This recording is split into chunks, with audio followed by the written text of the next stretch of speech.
Welcome to another edition of ATL Prime Sports. I'm JJ Jurjevich. Joining me this evening is our fabulous producer, Wayne Ridenhour, up there in beautiful Memphis, Tennessee. No Todd Corder tonight. He's doing a play-by-play gig right here in Lilburn, Georgia, Berkmar High School. So here we go.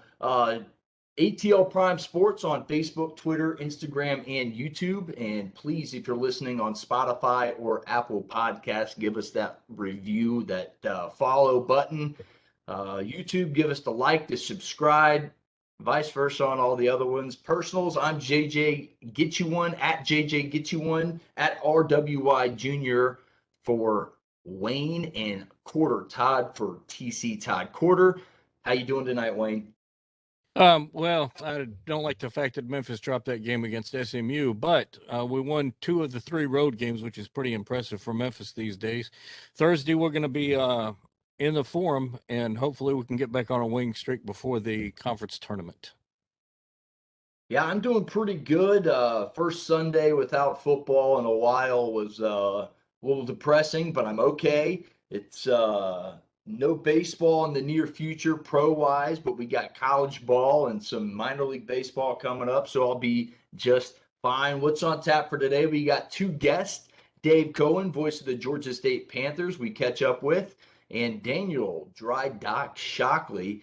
Had him on last year for the Cologuard Classic. He's back again, and we'll talk Juwan Howard's slap heard around the world right here on ATL Prime Sports. And without further ado, we're going to welcome our first guest back. We welcome voice of the Georgia State Panthers and friend of the show, Dave Cohen. Dave, good to have you back on, my friend. You guys can find Dave at GA, that's GA State Voice on Twitter. Dave, thanks for coming on, man. How you doing? I'm good. It's been a while since we were on ATL Prime Sports, but yeah, doing pretty good. College basketball beginning to wind down the regular season. College baseball is underway, and I spent the morning, at least part of the morning, out at Center Park Stadium watching the first day of college football spring practice at Georgia State. So it's a conversion. All these sports are on top of one another at this time of the year. Yeah, it doesn't seem like there's enough time in between sports. That's a conversation for another day. But wow, let's get to it. A lot of fireworks in college basketball right now. Your thoughts on the situation in Ann Arbor? Juwan Howard was suspended for the remainder of the regular season. Second part of that question is, was that suspension enough? Was it adamant? Your thoughts, Dave? I think I saw on social media he is sidelined for the final 5 games of the regular season in conference play, but not obviously the tournament. Listen, it's like anything else. Social media blows a lot of things out of proportion. That's what we call, for lack of a better term, some tragic video with the head slap of the assistant coach for Wisconsin. But it always amazes me that, you know, in a college game like that, the strategy down to the final minutes can cause fireworks like that. You know, if I was a head coach, I wouldn't get upset at someone pressing me if they so desired, late in the ball game. Much as I've said in college football, where you would never call off the dogs. I'm not saying try to run up the score, but the idea is for my defense to stop your offense.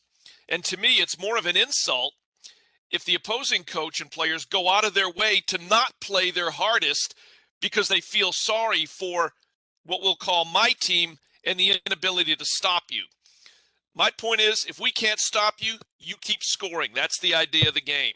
And these coaches get their feelings hurt because somebody's pressing or supposedly running up the score. Look, if you don't want the score run up on you, then recruit better players and win the ball game.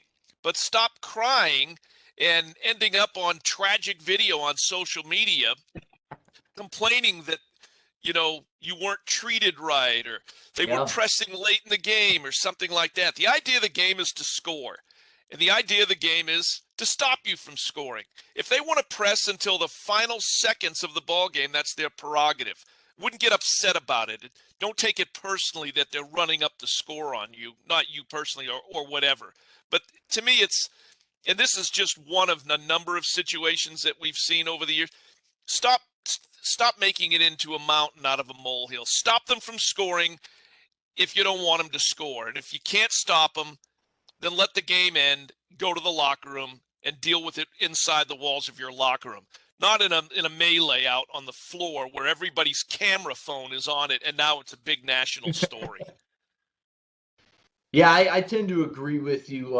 You know what? Who cares? I think both coaches were at fault. It sounds like Juwan Howard was a little bit led on.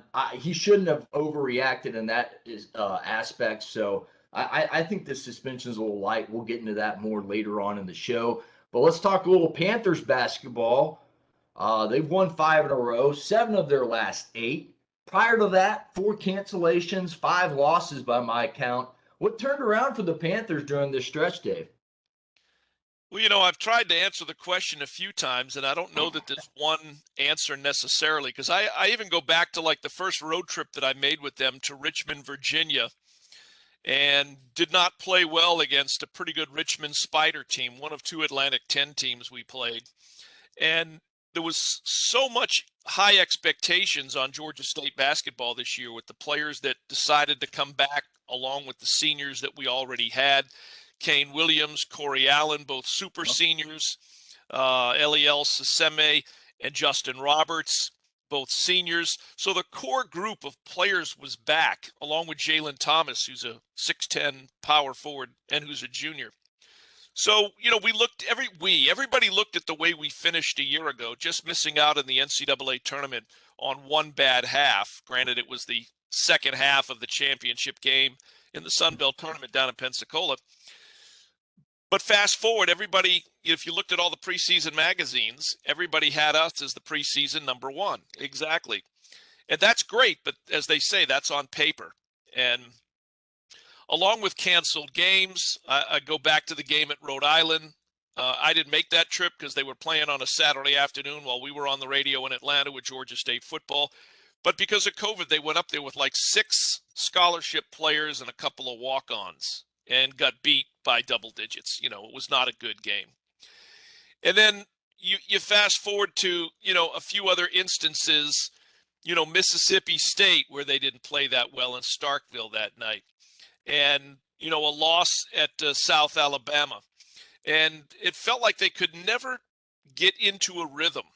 They were always driving in the far right lane on the expressway, shifting low gear, then shifting high gear. They could just never get in the far left lane, get it up to 75 or 80 or however fast they want to go, and just drive and do the things that they know they were capable of doing. About 3 weeks ago, we were dead last in the 12-team Sun Belt Conference. And guys, if you look at the standings with 2 games remaining in the regular season before the tournament, Georgia State has moved up 8 spots to 4th. They've won 7 of their last 8. And a big part of it is they were just able to finally get into that left lane, put it on, I don't want to say cruise control because I don't want to make it seem like they're cruising, but they have found their mojo. They're playing well as a team. They're not scoring quite like we thought they would score, but if you look at the most recent games, it's the defense that has really made a difference. I'll go back to the road trip where we swept the Carolinas. Well, first of all, we swept the Louisianas 3 weeks ago. The beginning, the middle to the end of January. They swept Louisiana Lafayette at the Cajun Dome, which is a tough place to play, and they went in on Saturday afternoon and beat Louisiana Monroe. Well, then they came home and, played 2 games, and then they had to go to the Carolinas. They beat Coastal Carolina, a team that was averaging just over 70 points, held them to 50, and then 2 days later went up the mountain to Boone against an Appalachian State team that was first in the conference and held them to 49 points.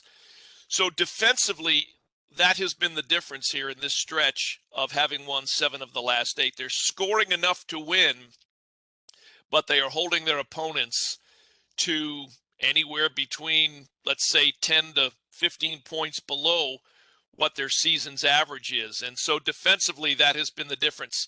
The steals from Kane Williams and Corey Allen and Justin Roberts, the block shots from Jalen Thomas, the rebounding on both ends of the floor from Eliel Siseme. So the guys are doing what we knew they were capable of doing.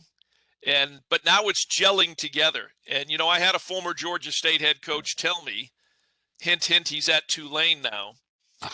While it's great to be playing well in December, he really liked it when his team was peaking in mid to late February. And that's exactly what Georgia State is doing right now, with Louisiana Monroe in here on Wednesday night, Louisiana Lafayette here on Saturday.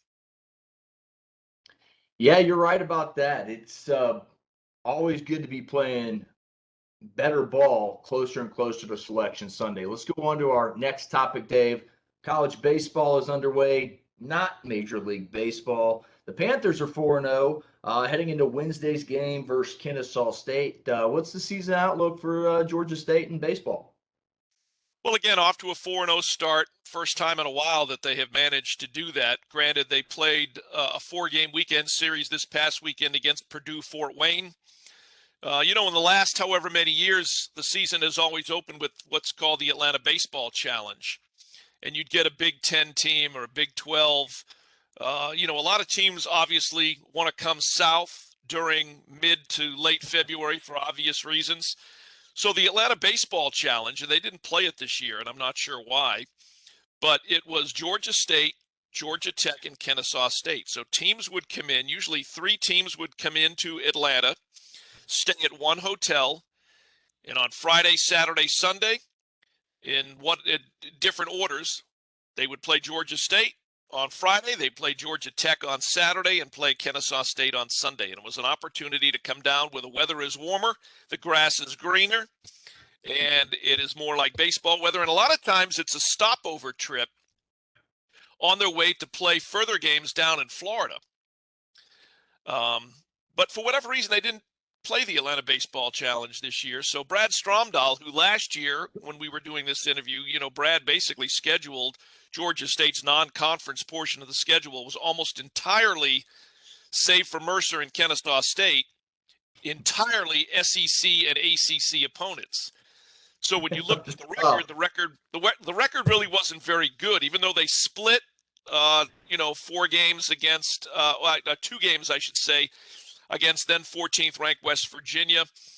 They took 1 of 4 in Nashville against second-ranked Vanderbilt. Should have at least split that series. They lost a 5-4 game that they should have won. But my point is, by the time they got to conference, they were 12-12 in conference play. And Brad told me, even as recently as our Panther Insider podcast last week, the approach this year was obviously a little different than it was last year. And he feels his team has played on the largest stage in college baseball, save for the College Baseball World Series or a regional, this particular group. They've played on large enough stages now that they would not be fazed by it when they play in it this year, of which they will. They've got Kennesaw State coming up on Wednesday night, and then they're down in Gainesville, Florida for a 3-game weekend series against the Florida Gators. So the approach was different this year, hoping that last year paid off. Like a lot of teams, he's got a lot of experienced players coming back at pretty much every position. And still no shovels in the ground with regards to a new baseball stadium down at the old Atlanta Fulton County Stadium site. So Panthersville is still the home of Georgia State baseball off of Candler Road, off of I-20. And we'll see how they do here as they, again, close out February. I did tell you guys this off air. If I was the commissioner of the NCAA, college baseball would not start until at least March 15th. Practice all you want, but you're not playing games until March 15th. Let college basketball breathe and have the stage to itself. And the same could be said for college football and the spring games and spring practice. It doesn't need to be going on in February. It's not even spring. It's still wintertime. Yeah, and especially just like you mentioned, you had these northern teams coming down here to the south, flooding the south just to get a little bit of glimpse of sunshine. So just push it back. You probably save yourself in the college's travel costs in the long run. Let's go to the final question, Dave. How do our listeners catch the next men's Panthers and baseball games, your call, I should say, just your call in general. Well, for the final two regular season college basketball games, Georgia State again against Louisiana Monroe, and then Louisiana Lafayette. Those, by the way, just from a historical standpoint, will be the final two regular season games played at the Georgia State Sports Arena. Next year, Georgia State moves into the brand new GSU Convocation Center, which is down by the Center Park Credit Union Stadium. Now, I still think that a game or two could end up in the sports arena each year based on graduation ceremonies that could push basketball back. But that being said, these are the final two regular season games in the Georgia State Sports Arena. I've been in that building now for 39 years, so it's going to be a little weird next year when we go to that first game to not head to 125 Decatur Street, but to head down Capitol Ave to the new Convocation Center. Anyway, Wednesday night, Friday night, both games 7 o'clock. I'll be on ESPN Plus, and we will simulcast the audio on our radio flagship, 88.5 FM WRAS. It's the 50,000-watt flagship on the FM dial of Georgia State. And, of course, you can always stream it via the GSU Athletics app and TuneIn Radio. And baseball is at Kennesaw State and then at Florida. So we will not be involved in those broadcasts because we will be with basketball. Well, Dave, we always appreciate you coming on. Go Panthers, and we'll talk to you next time, man. All right, good to see you guys again, and best of luck. Appreciate you having me. We'll talk again soon. All right. Good to see you as well, Dave. Dave Cohen, voice of the Georgia State Panthers, right here on ATL Prime Sports. You can find them on Twitter at, again, GA State Voice. We got a couple more minutes before we bring our next guest on, Dan Drydock Shockley. Wayne, let's get our reactions real quick before we bring Dan on again of this debacle in Ann Arbor. Michigan's men's basketball head coach, Juwan Howard, has been suspended for the remainder of the regular season. Was this punishment accurate? Wayne, I'll start with you first, man. Well, I think his punishment was initially when I saw the whole thing, my first thought, and it's probably because I'm old enough to remember, my first thought is the Woody Hayes. But after pondering it, I realized that the Woody Hayes incident happened during the game and involved another player and wasn't a post-game thing involving another coach. So I thought maybe it should be a little different. I do agree with the suspension. What I don't agree with is that they fined Guard, the other coach, as if he had something to do with it. I'm not so much inclined to believe that's fair. But, you know, at the end of Memphis games, you know, if we're losing by so much, there's no possible way we're going to catch up. Hardaway pretty much pulls the team back and kind of lets the other team dribble it out. And a lot of times Memphis will do the same thing. It's just the style of coaching. We'll go on the court. If we're ahead by a lot, he'll start to put in bench players. And, you know, if they don't have a good shot, they'll just dribble it out till the clock runs out, which is good for me because then I get a good picture of the scoreboard. I don't have to sit here and be frantic about the action. Yeah, no, I don't think the suspension was accurate. I think he should be suspended the rest of the season. Look, he hit another coach after the game in the handshake line. I mean, that's unbelievable to me. I mean, that's the lack of sportsmanship definition right there. He should lose his job. That's a story for a different day, but that's just my opinion. Look, this leads to questions that many are asking around the sports media world. Because that wasn't the only incident that happened in the handshake line between coaches. There was an incident with Oral Roberts in North Dakota State as well. You can YouTube it, Google it, whatever you want to do. It's out there. So media members asked Michigan State head coach Tom Izzo if they should do away with the handshake line. In short, he said, no. I put it on the ATL Prime Sports Twitter account, again, at ATL Prime Sports. Go check it out. It shows the whole 4-minute clip of the press conference. It's describing the answer perfectly. But no, I don't think the penalty was accurate. I really think he should have been suspended regular season and tournament if they make it. And, no, they shouldn't even come close to thinking about ending the handshake line. That's about sportsmanship, and Izzo said it best. Maybe they should teach the kids this kind of stuff. Yeah. Wayne, any final thoughts on that? No, absolutely not. I think we said what we need to say. I agree. Well, that brings us to our next guest. Dan Drydock Shockley, retired U.S. Navy Operation Desert Storm. He will be paired with a PGA Champions Tour player in this weekend's PGA Cologuard Classic. Dan, it's good to have you back on talking Cologuard Classic. How you doing, man? JJ and Wayne, thank you for the opportunity, as well as All right. Todd. Hey, it's great to be back. What an honor to be virtually paired for the second year in a row. Last year, I was paired, as you know, with Kevin Sutherland. He ended up winning the Cologuard Yeah. Classic. So this year, I'm paired with Long Beach native Paul Gaitis, and he's actually very close friends with Kevin Sutherland. So yeah, it'll be kind of interesting to see how this goes. I can't wait to see how it plays out. Yeah, I'm interested. Gaitis is a great golfer. He's got 5 wins on the tour.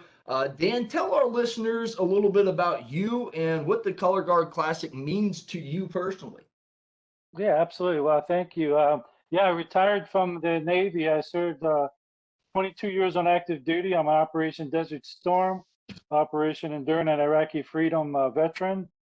Spent 3 deployments on ships to the Persian Gulf from 92, then 95, and early 2001. I was on the ground in Bahrain, a little island off the coast of Saudi Arabia, in the end of September when we initiated Operation Enduring the Freedom, and I was there for 2 years. So we kicked off Operation Iraqi Freedom while I was there as well. And then 2000 through September 2003, I retired, and you know, 2012, I ended up having my first and only colonoscopy, and as a result of the findings, I ended up having germline DNA testing to confirm I have a hereditary colon cancer syndrome, which as a result, I ended up having my colon, rectum, and anus removed. I have a permanent ostomy, and I'm an advocate for numerous platforms, not just nationally, but internationally, for ostomy, colon cancer, and rare disease awareness. And a year ago, December, I was contacted by one of my colleagues who is a founder of the Raymond Foundation.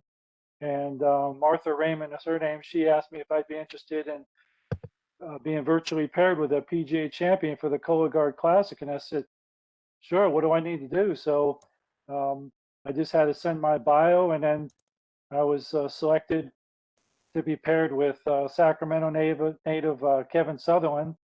And Cologuard Classic is sponsored by Exact Sciences Corporation. They're the makers of Cologuard, and it's a at-home test for helping detect colon problems. And so I'm just honored for the opportunity. You know, there's going to be 78 PGA champions, and they're all going to be paired with either a colon cancer survivor or colon cancer caregiver. So think of how many colon cancer caregivers and survivors there are nationwide. And I'm blessed, not just one last year, but this year, to be selected to be virtually paired. And, you know, one of these days, I'd love to make a trip down to Tucson and just, hang around the water hole in the bunkers, because that's what I like to do. But what an honor it is, and also to be on this platform to share that this experience.